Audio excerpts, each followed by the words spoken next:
मैं बताता हूँ आपको, पीडीपी में जो लोगों ने कहा वो किया नहीं, जो बात हमने जो हमारी क़यादत नहीं की वो नहीं कर सके। मुफ्ती साहब के गुजर जाने के बाद ये सारा उथल पुथल हो गया, और जो बात हमें नहीं करनी थी वो हमने की, और हमने इस रियासत के टुकड़े टुकड़े कर दिए और इसको यूटी बनवा दिया। हम तो आज भी ये कहते हैं भाई, बात वो कहो जो अचीवेबल हो, जो मुमकिन हो।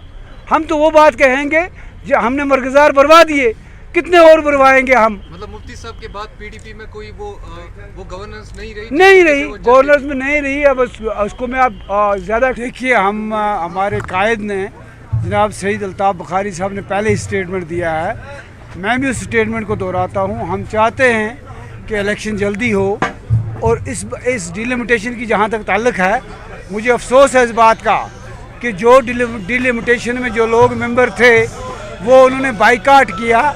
कर ले, जो 3 मेंबर पार्लियामेंट थे वो अंदर बैठते, कश्मीर के लोगों के साथ ज़्यादती होने जा रही है तो वो अंदर बैठ के उसको ऑब्जेक्शन करते, वो देखते, हमारे हकूक़ का तहफ़्फ़ुज़ करते। उनको लोगों ने वोट देकर वहाँ भेजा है, लेकिन अफसोस है कि वो साइड मार कर साथ में बैठ गए। बीजेपी जो चाहेगी वो कर ले, चाहे कश्मीरियों को क्या हो क्या ना हो। और यहाँ से उन्होंने कहा हम बाइकाट करते हैं, उनको अंदर बैठना चाहिए था। हम चाहते हैं डिलिमिटेशन हो, लेकिन डिलिमिटेशन में अवामी नुमाइंदों को, लोगों को, इलाकों को पूछा जाए कि जो तनासब है कॉन्स्टिट्यूंसियों का, उसमें किसी जगह भी इस्तेसाल नहीं होना चाहिए, ज़्यादती नहीं होनी चाहिए। डिलिमिटेशन जल्द से जल्द हो और एक अवामी सरकार जो है वो इलेक्ट होके आए। ये गवर्नर राज जो है, इसमें गवर्नेंस ठीक नहीं हो रही है बिल्कुल। ये ब्यूरोक्रेसी का जो सिलसिला चल रहा है वो एक शो है, पंप एंड शो है।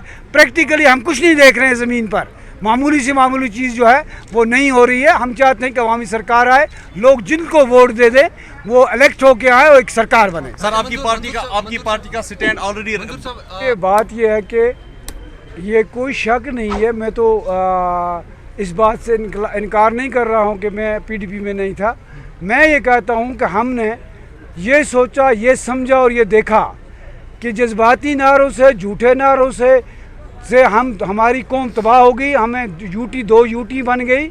हम ये कहते हैं कि आप सच की सियासत करो, स्टेट होल्ड को वापस लाओ, लोगों को एक बार फिर सरकार दे दो, और वही बात कहो जो प्रैक्टिकल हो। हमने एजेंडा बनाया है अपनी पार्टी में, अचीवेबल एजेंडा, हमने कोई बात नहीं कही ऐसी। जी तो मंजूर साहब, अभी तक सही बातें नहीं की जा रही थी, आप पीडीपी में थे। देखिए ना, मैं बताता हूँ क्यों नहीं, क्या सही बात है। मैं बताता हूँ आपको, पीडीपी में जो लोगों ने कहा वो किया नहीं, जो बात हमने जो हमारी क़यादत नहीं की वो नहीं कर सके। मुफ्ती साहब के गुजर जाने के बाद ये सारा उथल पुथल हो गया, और जो बात हमें नहीं करनी थी वो हमने की, और हमने इस रियासत के टुकड़े टुकड़े कर दिए और इसको यूटी बनवा दिया। गवर्नेंस में नहीं रही, अब उसको मैं अब ज़्यादा एक्सपोज नहीं करना चाहता हूँ। गवर्नेंस नहीं रही, एमएलएज़ की कदर नहीं रही। एक मखसूस तबका जो था, टोला जो था, उसने ज़्यादतियाँ की। ये आपका कुपवाड़ा जो है टूरिज़म में कौन सा कमाल हो गया, यहाँ पर हम चला कर कहते रहे एमएलएज़ भाई कुपवाड़ा को उठाओ, और नहीं हुआ। पार्टी का हमेशा गवर्नेंस में नहीं रही, अब उसको मैं अब ज़्यादा एक्सपोज नहीं करना चाहता हूँ। गवर्नेंस नहीं रही, एमएलएज़ की कदर नहीं रही। एक मखसूस तबका जो था, टोला जो था, उसने ज़्यादतियाँ की। ये आपका कुपवाड़ा जो है टूरिज़म में कौन सा कमाल हो गया, यहाँ पर हम चला कर कहते रहे एमएलएज़ भाई कुपवाड़ा को उठाओ, और नहीं हुआ। पार्टी का हमेशा, अगर आप ये सोच के चले आपने कोई चीज़ हमसे छिन गई है तो आप डिमांड नहीं करेंगे। हम तो कहते हैं डे फर्स्ट से हम कह रहे हैं, और at the floor of house honourable home minister ने ऐलान किया है, प्राइम मिनिस्टर ने ऐलान किया है। स्टेट होल्ड मांगते हैं हम इसलिए कि हमको लगता है कि स्टेट होल्ड आ जाएगी, और आपको क्या लगता है हम खामोश होकर बैठ जाएं और महबूबा जी की तरह कहें कि स्टेट को हमने क्या करना है। हमको और मुसीबत लानी है मुलाजमों के लिए, और मुसीबत लानी है नौजवानों के लिए, और मुसीबत लानी है लोगों के लिए। हमने इस रियासत का बचाव लोगों को करना है। स्टेट होल्ड हमारे लिए एक अचीवेबल एजेंडा है, और हमारी पार्टी अपनी पार्टी के एजेंडा नंबर 1 पर है। सर, वो लोग आप पे इल्ज़ाम लगा इसलिए सिर्फ स्टेट हुड की बात कर रहे हैं क्योंकि इनको मालूम है कि सेंटर जो है उस भी इस देखिए, अपनी पार्टी का एक वाज़िया प्रोग्राम कल भी था, आज भी है। हम वो नहीं हैं जिन्होंने कहा हम थूकते हैं सिलेक्शन को, हम वो नहीं हैं जिन्होंने कहा, उमर साहब ने कहा कि हाँ लानत हो हम पर अगर हम इलेक्शन के हिस्से में आए।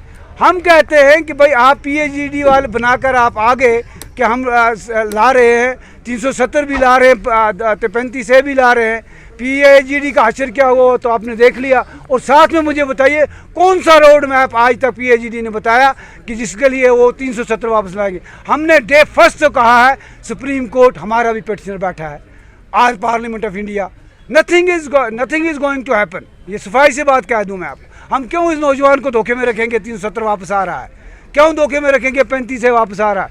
35 की जो फ्रस्ट्रेशन थी, अपनी पार्टी ने अल्लाह का नाम लेकर, अल्लाह के फजल करम से उसकी एक जो हल है 95% एग्रीकल्चरल लैंड का या एम्प्लॉयमेंट का, वो तो हल कर लिया, कुछ तो हासिल किया अपनी पार्टी ने।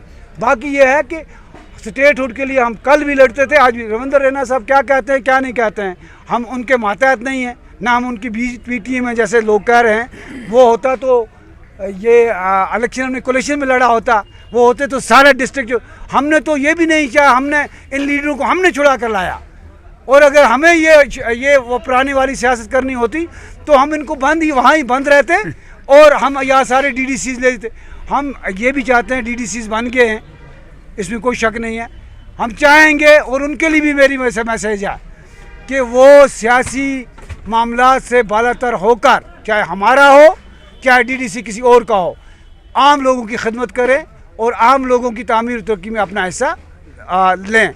ये नहीं होगा कि भाई DDC एक जमात का तो उसी का काम होगा, ऐसा कुछ नहीं होगा। इंशाअल्लाह रहमान हम नज़र रखेंगे।